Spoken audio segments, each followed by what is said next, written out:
Ben Brown, Evolution Martial Arts in Sparks, Nevada with Rich. We're going over mount. So we just did a video on kind of some thoughts on how to keep the mount maintenance, I'll call it. There's a lot to it, so I didn't cover everything, but just some thoughts. Now we're gonna talk about, because the other two skills with pinning is how to get into the pin.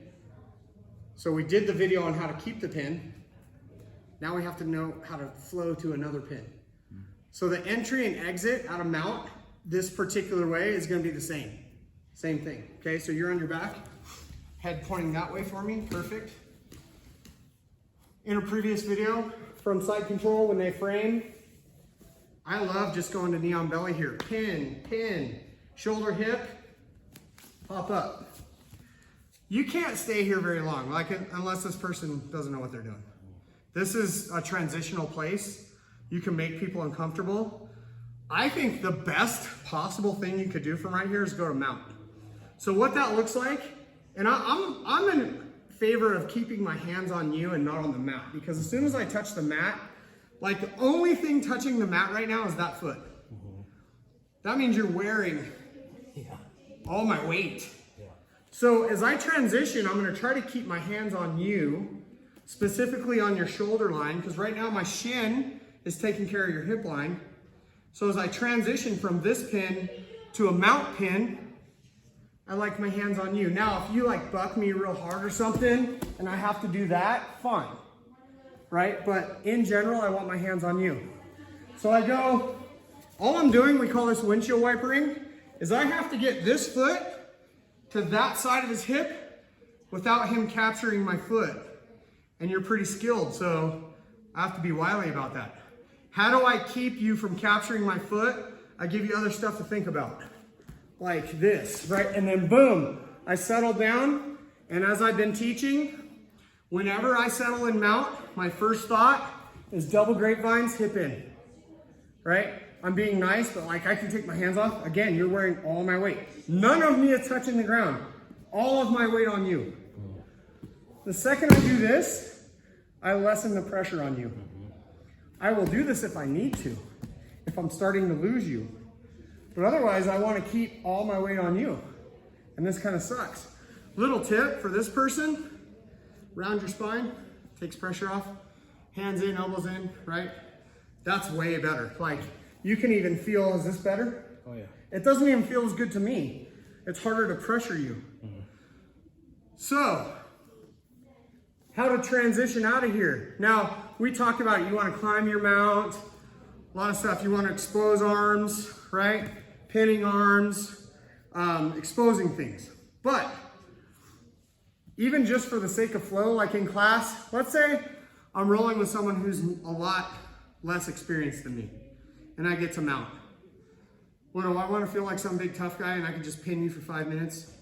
Which I can't pin you. You're not way less skilled than me, but look, we roll with people that aren't as good as us. So instead of just sitting here and the person doesn't know what to do, maybe I transition to something else. So this is a butterfly mount.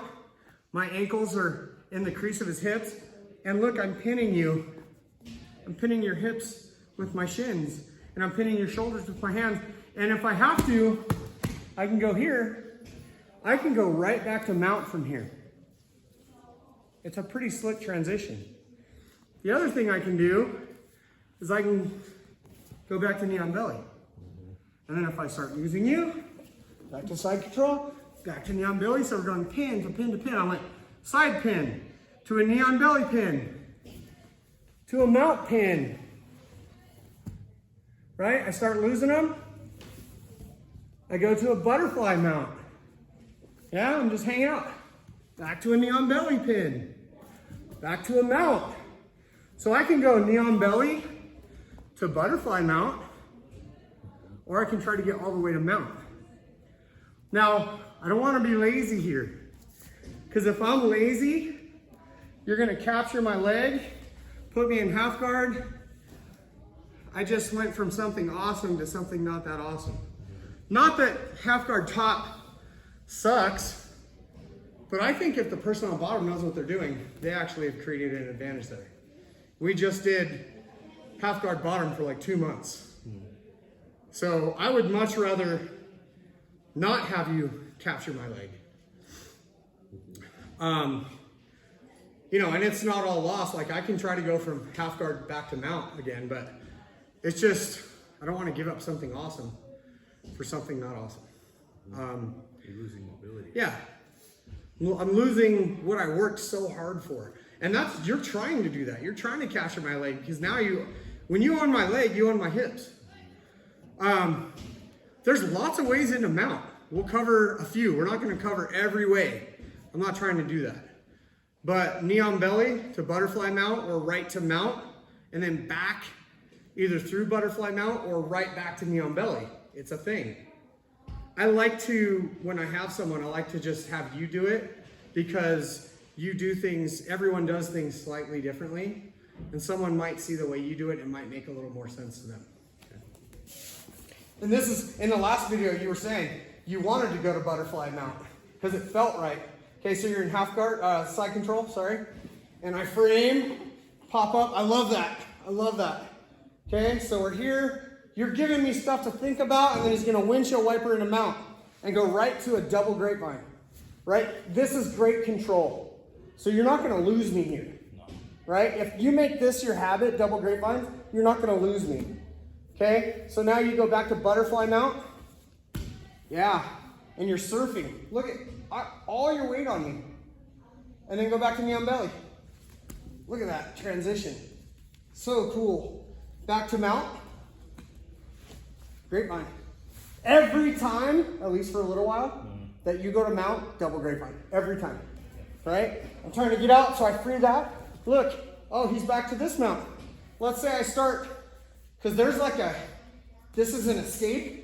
You could go right to butterfly, right to knee on belly, and not lose me at all. This is kind of like framing, like why you would go from side control to knee on belly. So go back. Okay, if I start doing this, and I'm gonna push your hips up, just use that and go to knee on belly. Look at that. You never lose them that way. No one, if you do this a lot and you get used to it, you'll never lose somebody from that hip heist. Sure. Ever. Sure. You just flow right into the next pin. It's when we try to keep a pin that's gone that we lose the person. We have to recognize when we're losing it, kind of like a little lesson in life, right? Sometimes we try to keep things that are gone. Jobs. We've talked a lot about this. People. Sometimes people don't want to be in your life anymore. Let them go, man. Easier said than done. I've had to do that a few times in my life. It's hard. But we're learning that thing in here. You lost the pin. You lost the submission. Win the next little battle. Go from pin to pin. Keep that pin. And then expose things and attack things. So now we're just working on mount, ways to get into mount, ways to get out of mount, how to keep mount. And then we'll talk a little bit later about what to do once you have all that. How to attack from mount. Cool, you got anything? If you lose that, I don't know, I was just thinking like, if you lose that pin and you move to the next one, the thing that's coming to my mind is you might have lost that battle, but if you keep going around, you might end up winning the war. Absolutely. Even if you lose little battles. Who's working harder? Who should be working harder? The person on bottom. So think about it, you're cooking them too. You're draining their energy and you're using very little of yours. Most people, there are people I know in this gym, some of my best friends, there's nothing I can do to mentally wear them down. They're too tough. There's some people in this gym that have done some amazing things, right? But just in general, the thought of wearing their energy out. You can wear their energy out, even if they're super tough. For a person that's not that mentally tough, like not exceptionally mentally tough, you can wear that down too, to where they just feel like they can't get out.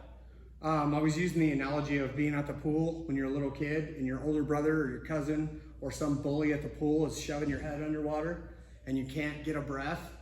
It feels awful. That's, you know, if you're really trying to put it on somebody, that's what that person on bottom should feel like when you're going pin to pin to pin. And then they just want out of it. They're going to give you something. Even if it's subconscious, they're going to open something up, you take it, tap them out, game over. Cool.